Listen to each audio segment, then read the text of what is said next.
નમસ્કાર દર્શક મિત્રો, ખબર છે .com પરથી હું દ્રષ્ટિએ આપ સૌનું સ્વાગત કરું છું. દર્શક મિત્રો, આપણા ઘણા બધા એવા કામો છે જે મિક્સર ગ્રાઇન્ડરને લીધે આસાન થઈ જાય છે, સરળ થઈ જાય છે. પરંતુ આ મિક્સર ગ્રાઇન્ડને સાફ કરવું એટલું જ ટાસ્ક ભર્યું છે.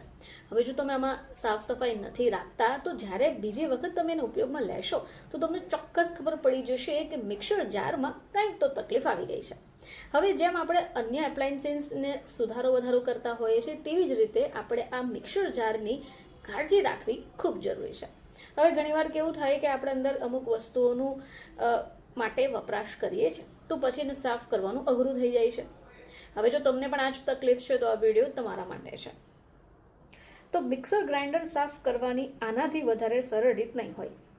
જ્યાં પણ રસોઈ બને ત્યાં મિક્સર હોય જ છે, પરંતુ મિક્સર જારને સાફ કરવું અઘરું છે. તો અમુક ટિપ્સ જો મળી જાય તો આપણે આ સરળ કામ કરી શકીએ છીએ. તો ચાલો જાણીએ કે એવી કઈ સરળ ટિપ્સ છે. સૌથી પહેલાં મેડિસિન હોય જે ખાલી પત્તું થઈ ગયું હોય તે લઈ લો અને એને કાતરથી સાવ નાના નાના ટુકડા કરી દો. હવે આ ટુકડાને તમારે મિક્સર જારમાં નાખવાના છે અને સાથે 1 ચમચી ચાય પત્તી અને 1 ચમચી મીઠું એડ કરવાનું છે. હવે તમારા ઘરના ફ્રીજમાં લીંબુ અડધું કાપેલું તો પડ્યું જ હશે.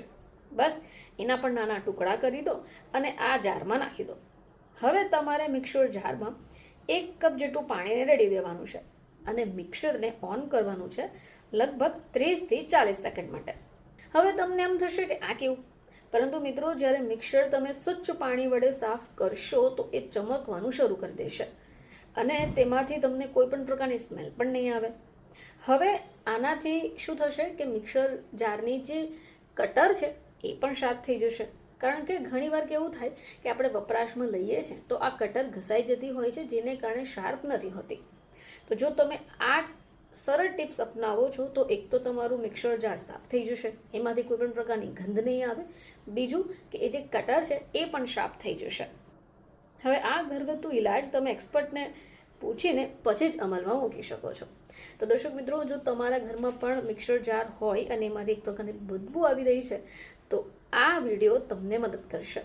ફરીથી તમારી સમક્ષ હાજર થઈશું. ત્યાં સુધી જોતા રહેજો ખબર છે .com.